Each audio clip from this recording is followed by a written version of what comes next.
मनोज जोशीનું મહારાષ્ટ્રમાં ભાષા વિવાદને લઈ મોટું નિવેદન સામે આવ્યું છે।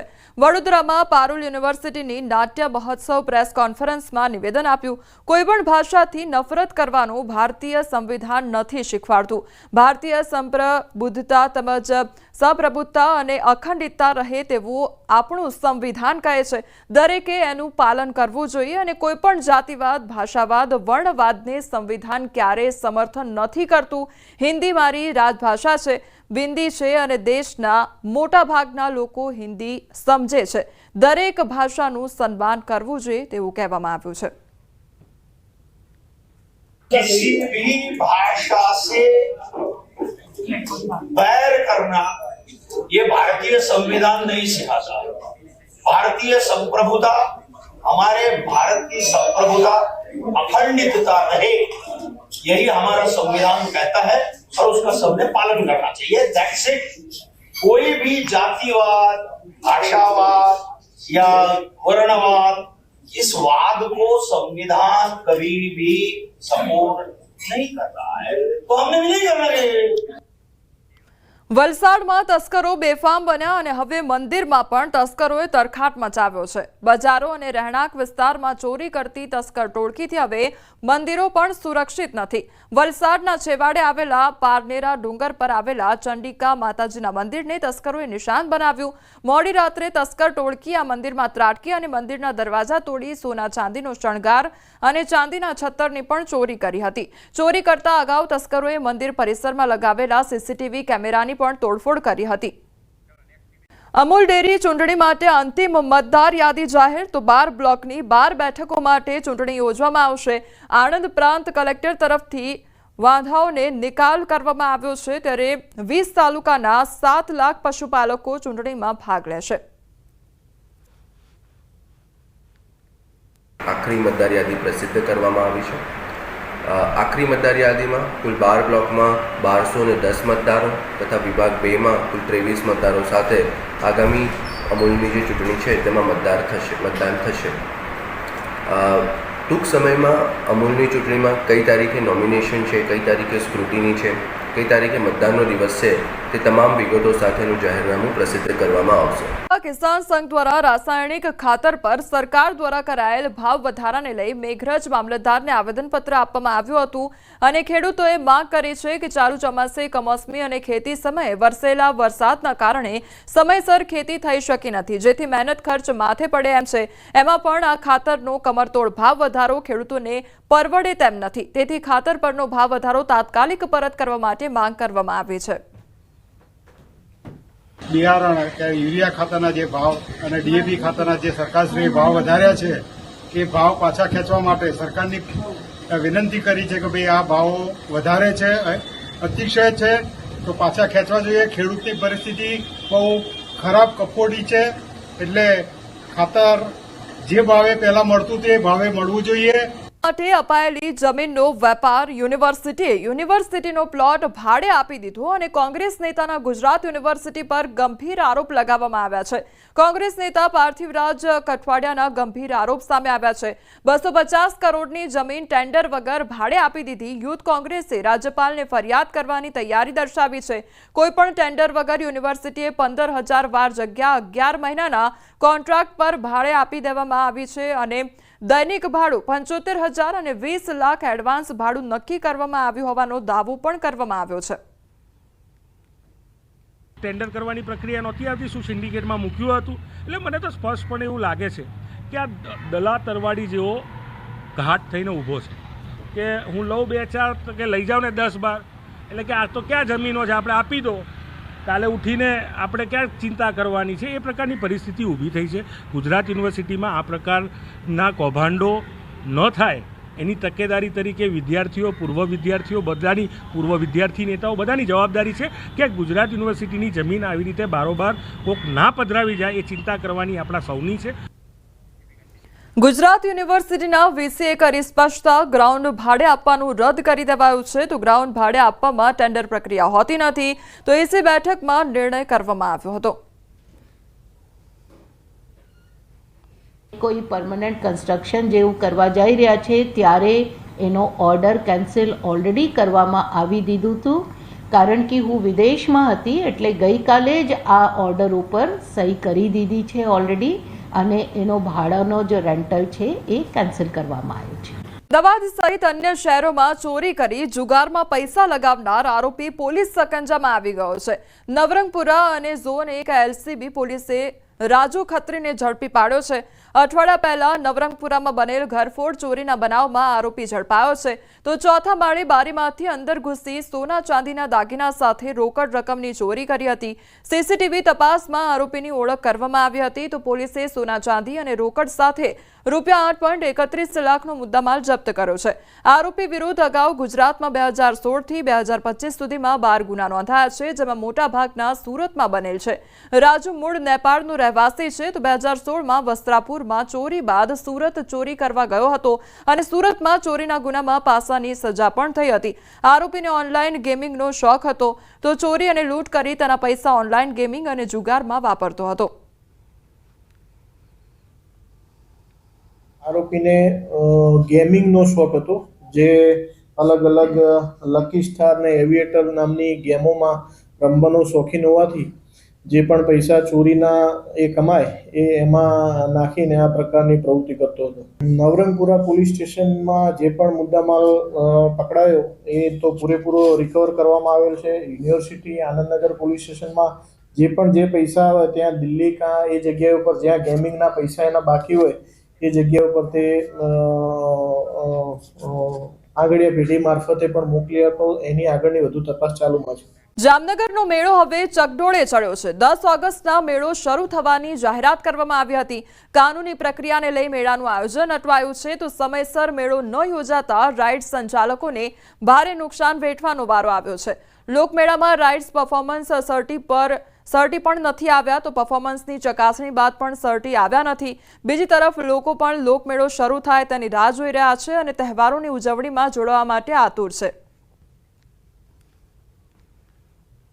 જામનગર મહાનગરપાલિકા દ્વારા દર વર્ષે પ્રદર્શન ગ્રાઉન્ડમાં શ્રાવણી લોકમેળાનું આયોજન કરવામાં આવે છે. ત્યારે આ વર્ષે પણ શ્રાવણી લોકમેળાની તૈયારીઓ છે તે થઈ ચૂકી છે, પરંતુ આ વખતે મેળો છે તે ચકડોળે ચડ્યો છે. જે પ્રકારના દ્રશ્ય આપ જોઈ રહ્યા છો, પ્રદર્શન ગ્રાઉન્ડની અંદર તમામ જે રાઇડ્સો છે તે લગાવવામાં આવી છે અને બીજી બાજુ મેળાના સંચાલકો છે એ ઉદ્ઘાટનની રાહ જોઈને બેઠા છે, કારણ કે મેળો છે તે શરૂ નથી થયો. એક તરફ કાનૂની ગૂંચ હતી, દર વર્ષે રક્ષાબંધનના દિવસે મેળો શરૂ થઈ જતો હોય છે, પરંતુ આ વર્ષે મેળો મોડો શરૂ થયો છે. હજી તારીખ પણ જાહેર નથી થઈ, ઉદ્ઘાટનની પણ રાહ જોવાઈ રહી છે.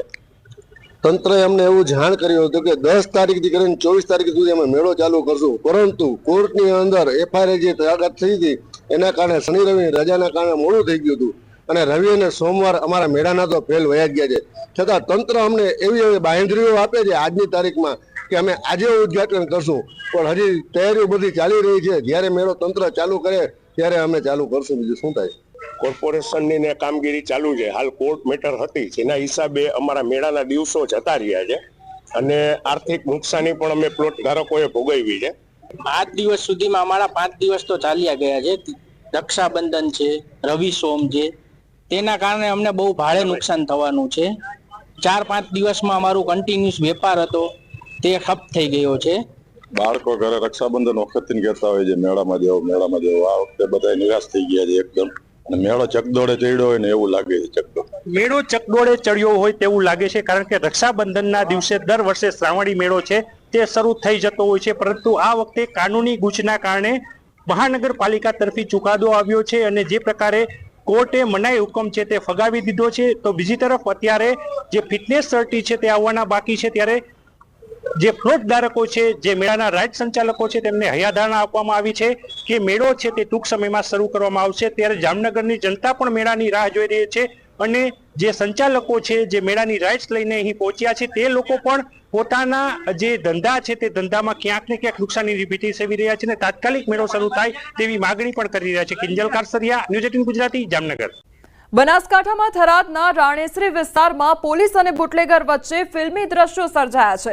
એલસીબીએ દારૂ ભરેલી ગાડીનો પીછો કરી રહી હતી અને તે દરમિયાન ઇકો કાર વચ્ચે આવતા દારૂ ભરેલી ઇનોવા કાર પલટી ગઈ.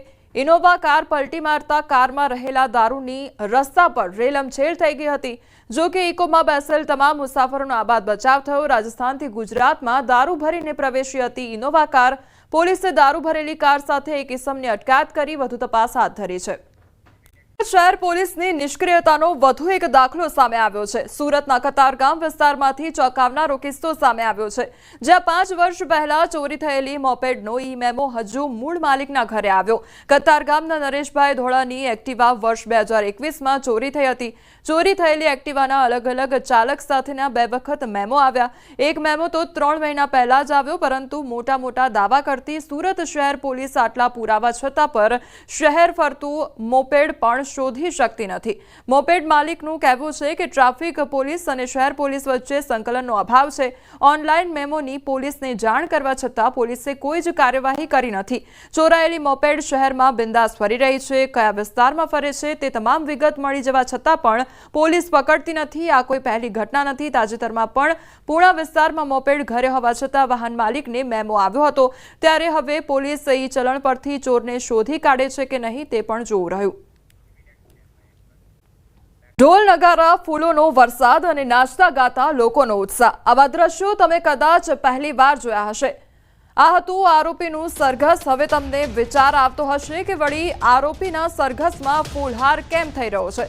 તો અમે તમને જણાવી દઈએ કે આરોપીઓની લોકો એટલા ત્રાસી ગયા હતા કે વાત ન પૂછો। સુરતના રાંદેર વિસ્તારમાં રહેતા ઇમ્તિયાઝ સદામ અને શાહિલનું પોલીસે સરઘસ કાઢ્યું હતું, ત્યારે માથાભારે છાપ ધરાવતા બંને આરોપી વિરુદ્ધ લાલગેટ અને મહિધરપુરા પોલીસમાં ખંડણી સહિતના મોટા ગુનાઓ નોંધાયેલા છે। અનેક વખતની ફરિયાદ બાદ પોલીસે બંને આરોપીની સરભરા કરી નાખી અને જાહેરમાં સરઘસ કાઢ્યું હતું। તો આરોપીનું સરઘસ નીકળતા લોકોએ ફટાકડા ફોડી પોલીસ જિંદાબાદના નારા લગાવ્યા હતા। પોલીસની કામગીરીથી લોકો ખૂબ જ ખુશ જોવા મળી રહ્યા છે। અધિકારીને ફૂલહાર પહેરાવી લોકોએ ખુશી વ્યક્ત કરી છે। યુક્તિ પ્રવૃત્તિ કરીને લોકોના નાણાં પડાવવા, યુએસડીટીનો ધંધો કરવો, આવી એમની જે પ્રવૃત્તિઓ છે એ સતત ચાલતી રહેતી હોય છે। અને બે ફરિયાદીઓ આવતા એને ગુનો દાખલ કરી અને રિકન્સ્ટ્રક્શન કરતા લોકોનો ખૂબ સારો પ્રતિસાદ મળ્યો અને લોકો ખૂબ ખુશ થયા। અને પોલીસ, ગુજરાત પોલીસ અને સુરત પોલીસને આજે જે બંને આરોપીઓ છે એના વિરુદ્ધમાં નારેબાજી લગાવી હતી। ડાયરા કલાકાર દેવાયત ખબરની બબાલ સામે આવી છે। તલાલાના ચિત્રોડ ગામે અકસ્માત બાદ બબાલ સર્જાઈ। ખવડ અને તેના માણસો યુવક પર હુમલો કર્યો, ત્યારે સામેના કાર ચાલકને માર મારી પગમાં ઈજા પહોંચાડી। યુવક અમદાવાદના સનાથલનો રહેવાસી હોવાનું સામે આવ્યું છે। પોલીસે ફરિયાદ નોંધવાની તજવીજ હાથ ધરી છે। તો ડાયરા કલાકાર દેવાયત ખવડની બબાલનો આ મામલો સામે આવ્યો છે। ગીર સોમનાથની આ ઘટના સામે આવી છે કે જ્યાં તલાલાના ચિત્રોડ ગામે અકસ્માત બાદ બબાલ સર્જાઈ હતી। ખવડ અને તેના માણસો યુવક પર હુમલો કર્યો છે। સંવાદદાતા દિનેશ અમારી સાથે જોડાઈ ગયા છે। દિનેશ, અકસ્માતની ઘટના બની અને ત્યારબાદ જે દેવાયત ખવડ છે તેમના દ્વારા બબાલ કરવામાં આવી હતી, શું અપડેટ છે આખી ઘટનામાં?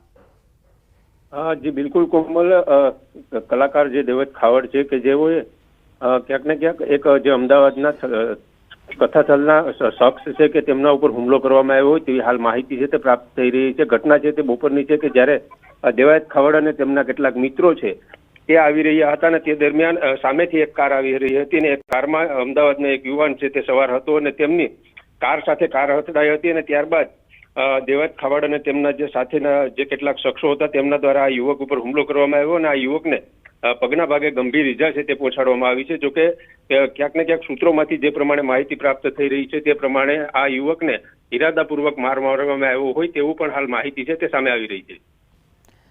જે દિનેશ, જે પ્રમાણે અકસ્માત સર્જાયો ત્યારબાદથી બબાલ સર્જાઈ અને હુમલો કરવાનો જે આખો મામલો સામે આવ્યો છે, પરંતુ આપે કહ્યું કે ઇરાદાપૂર્વક કરવામાં આવ્યું હોય તેવી શંકા છે। અત્યારે કયા પ્રકારે તપાસ થઈ રહી છે? જી બિલકુલ, જે પ્રમાણે તાલાળા પીઆઈ ગઢવી સાથેની વાતચીતમાં પીઆઈ ગઢવી દ્વારા જણાવવામાં આવ્યું છે કે હાલ જે યુવક છે અમદાવાદના તેમને પ્રથમ તાલાળા સારવાર અર્થે અને ત્યારબાદ જુનાગઢ સારવાર અર્થે ખસેડવામાં આવ્યા છે। જોકે પોલીસ દ્વારા આ જે તપાસ છે તે તપાસ કરવામાં આવી રહી છે। હજુ સુધી ફરિયાદ થઈ નથી, કારણ કે આ જે યુવક છે તેમને હાલ જુનાગઢ સારવાર અર્થે ખસેડવામાં આવ્યો છે અને ત્યાં આગળ તાલાળાના એક જમાદાર છે તેમને મોકલવામાં આવશે અને ત્યારબાદ વધુ તપાસ હાથ ધરાશે અને ત્યારબાદ સત્ય હકીકત છે તે બહાર આવી શકે છે। કોમલ, દેવાયત ખવડ દ્વારા કોઈ પણ પ્રકારની વાત કરવામાં આવી છે દિનેશ? જી બિલકુલ, દેવાયત ખવડનો હાલ કોઈ સંપર્ક થઈ શક્યો નથી, એટલે કહી ન શકાય કે દેવાયત ખવડ દ્વારા કોઈ પણ પ્રકારની માહિતી આપવામાં આવી છે, પરંતુ તે પ્રમાણે પોલીસમાંથી માહિતી પ્રાપ્ત થઈ રહી છે તે પ્રમાણે હાલ ફરિયાદ છે તે લેવાની તજવીજ હાથ ધરવામાં આવી રહી છે. દિનેશ, જે અકસ્માત સર્જાયો છે અને જે યુવક પર હુમલો કરવામાં આવ્યો હતો તે યુવક કોણ છે, ક્યાંનો છે, તેને લઈને શું અપડેટ મળી રહ્યું છે? જે પ્રમાણે મેં પહેલા જણાવ્યું એ પ્રમાણે કે યુવક છે તે અમદાવાદનો વતની છે. અમદાવાદના જે કહી શકાય કે સથાનલ વિસ્તારનો યુવક છે અને આ યુવક છે તેમને પગના ભાગે ગંભીર ઇજાઓ પહોંચી છે અને ત્યારબાદ સ્થાનિકો અને પોલીસ દ્વારા આ યુવક છે તેમને પ્રથમ તાલાળા હોસ્પિટલ ખાતે ખસેડવામાં આવ્યો હતો અને ત્યારબાદ હવે જુનાગઢ સારવાર અર્થે ખસેડવામાં આવ્યો છે. જોકે જે પ્રમાણે તેમને પગના ભાગે ગંભીર ઇજાઓ પહોંચી છે તેમને લઈને પોલીસ પણ ક્યાંક ને ક્યાંક ફરિયાદ નોંધવા માટે થઈ અને એક્શનમાં આવી છે. દિનેશ, આજે રસ્તા પર અકસ્માત સર્જાયો તે રસ્તા પર એટલા વાહનો ત્યાંથી પસાર થતા હોય તેવું લાગી નથી રહ્યું, કારણ કે થોડોક સુમસામ રસ્તો જોવા મળી રહ્યો છે, એટલે આ બાબત કોના ધ્યાનમાં આવી હતી અને આખી બબાલ સર્જાઈ તો ત્યાં આગળ કોઈ હાજર હતું, તેને લઈને કોઈ અપડેટ મળી રહ્યું છે?